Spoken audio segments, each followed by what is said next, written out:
Hello, welcome to Have Roots Will Travel. My name is Lisa Elvin Staltari, and I am a genealogist and a passionate traveler. Over the last year, I've been doing Les Filles du Roi, the King's Daughters, trying to examine each and every one of them, trying to determine what made them tick. And like I said, I'm on episode 117. That means I've got about 600 more to go, but we're going to do each and every one of them. And If you want to know the ones I've done before, please have a look at haverootswilltravel.com.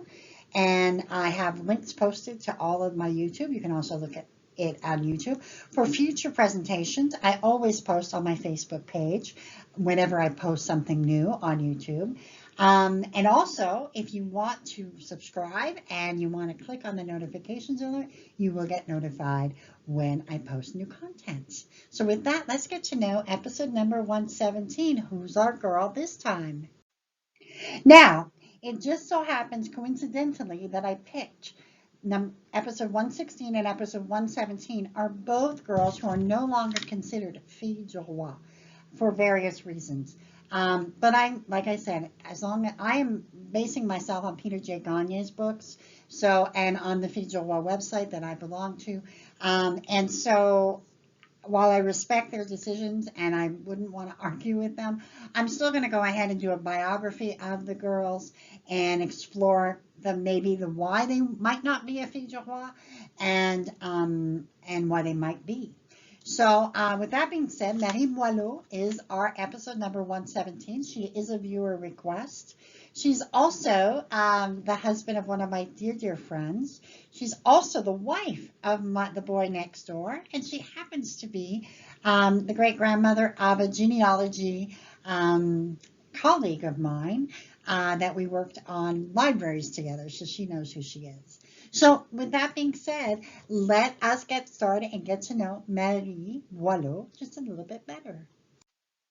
So Marie was born in 1649 in a town called Arcey, France.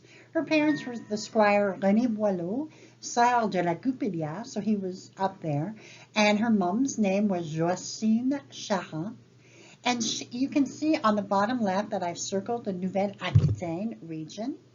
Okay, and then that is the region that she was born into, and then Vienne is the département or county that she would have been born into.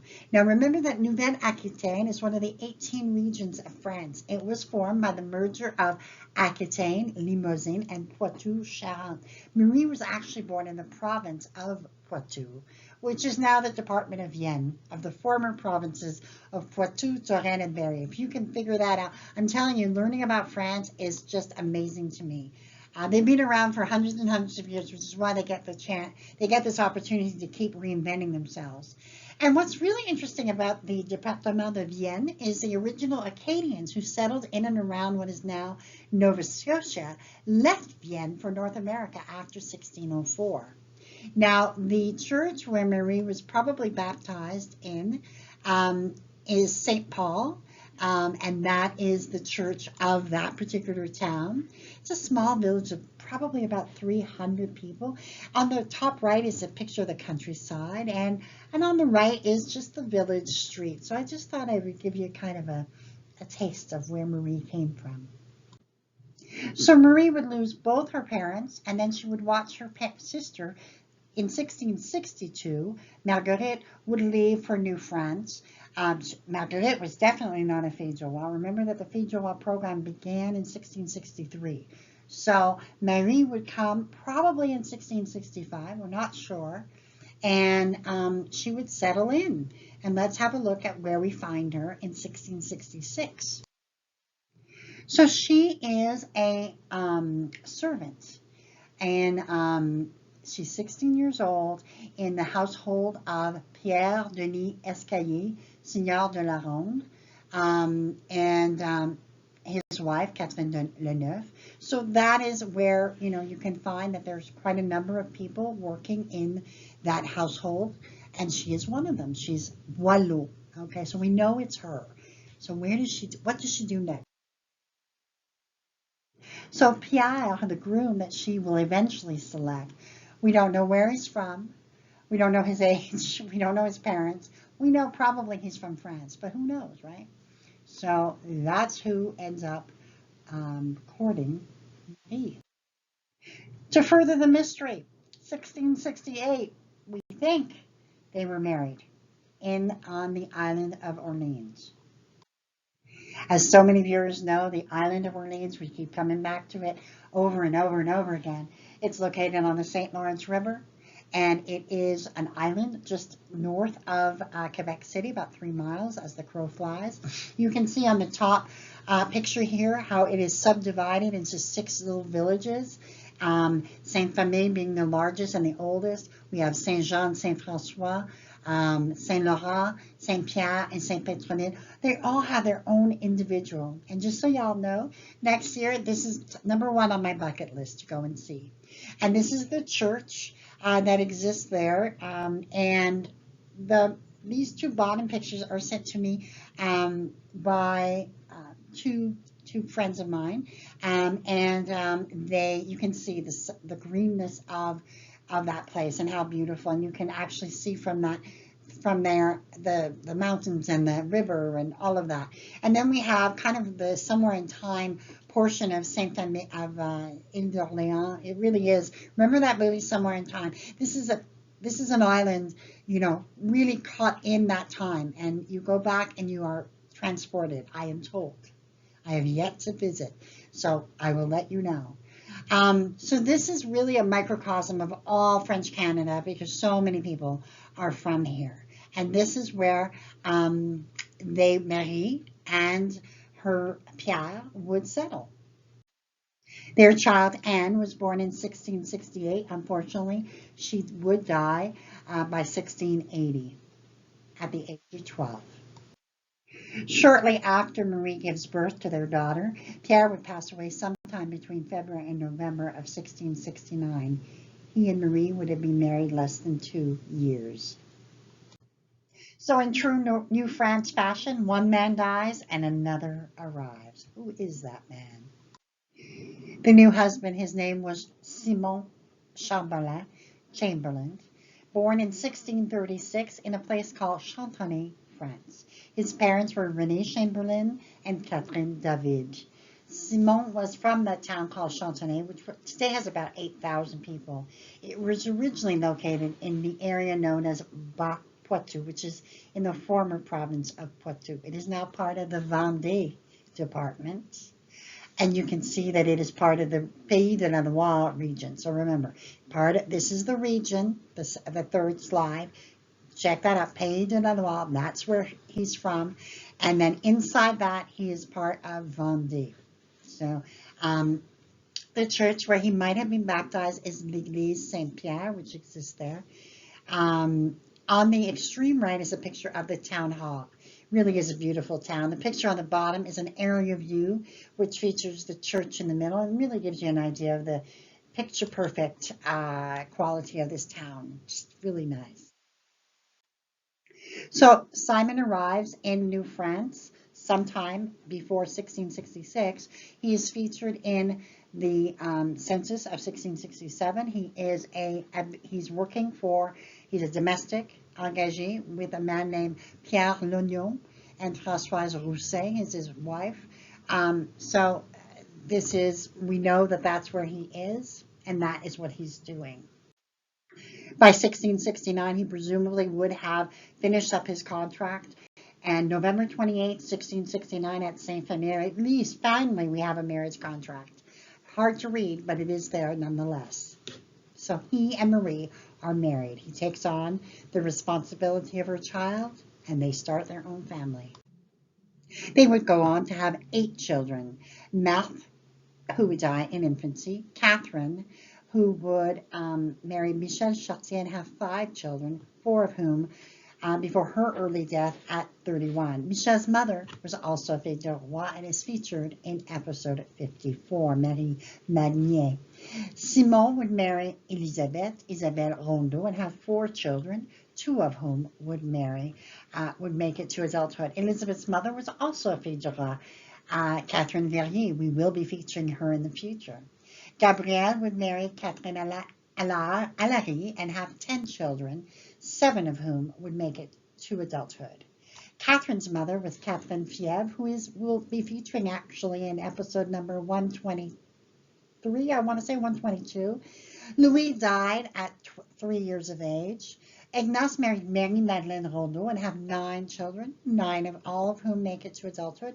Marie-Madeleine would marry François Comenard and have 12 children, 9 of whom would make it to adulthood. Jean would marry Marie Paquette, who was a widow and 10 years older than him. He would not have any children. Up here is the clipping of the 1681 census. We have Simon, Chamberlain, Marie Boileau, their children, Catherine, Simon. You can see that her firstborn, Anne, is no longer there. Catherine, Simon, Gabriel, Louis, Ignace, who is 2 months old. We have 1 gun. We have 5 goats, baies à cornes, and 15 arpents à valeur, about 12 to 13 acres of land. Not too shabby. So Marie would endure another death. Simon would pass away on November 15, 1688 at the hospital at Quebec City. He was 52 years old. Usually this means he had been suffering from some illness. His body would be buried in Quebec City at the cemetery there. He and Marie would have been married almost 20 years. Just heartbreaking, heartbreaking.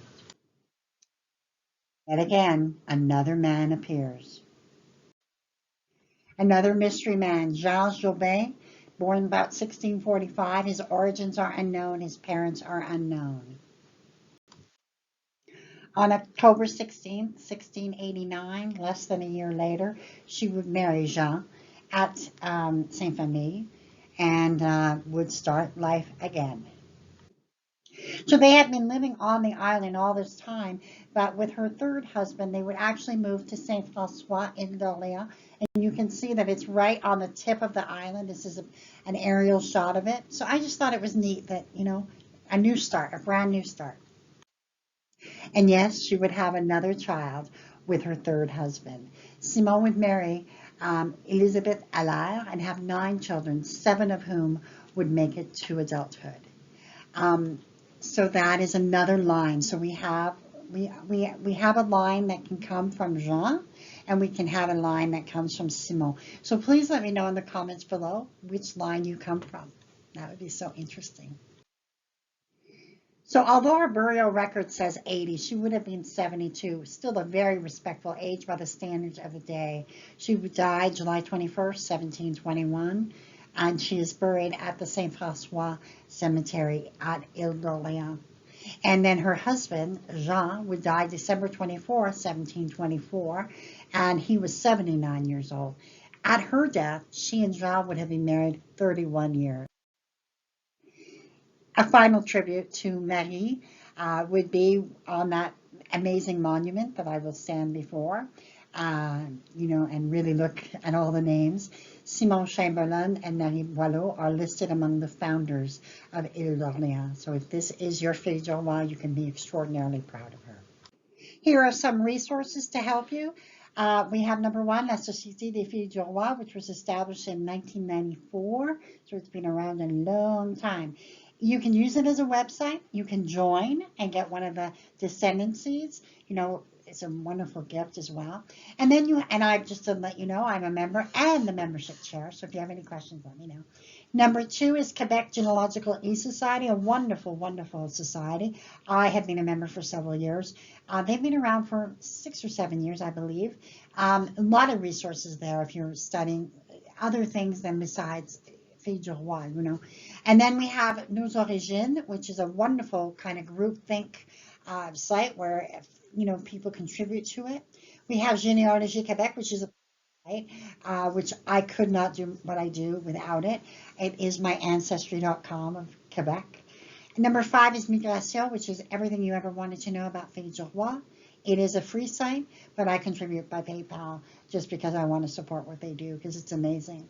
And then we have Facebook group, Fille du Roi Descendants, a wonderful, very generous, very kind place to kind of meet like-minded people who are fascinated by their Fille du Roi descendancy. What can I say about Marie Boileau? She is a woman of substance. She endured the loss of 2 husbands and married 3 times, had, you know, so many children. and was able to endure and endure and endure. That's the bottom line. And by 1729, she had 96 descendants to prove, to really say, hey, I was here. I made a difference. And she really has made a difference. And she is a pioneer of Ile d'Orléans. And obviously in Saint Francois and all of these places, if this is your fille du roi, you can be extraordinarily proud. She was a woman of great strength and endurance, and we bless her memory and thank her for her contributions. And until I see you on episode number 118, au revoir.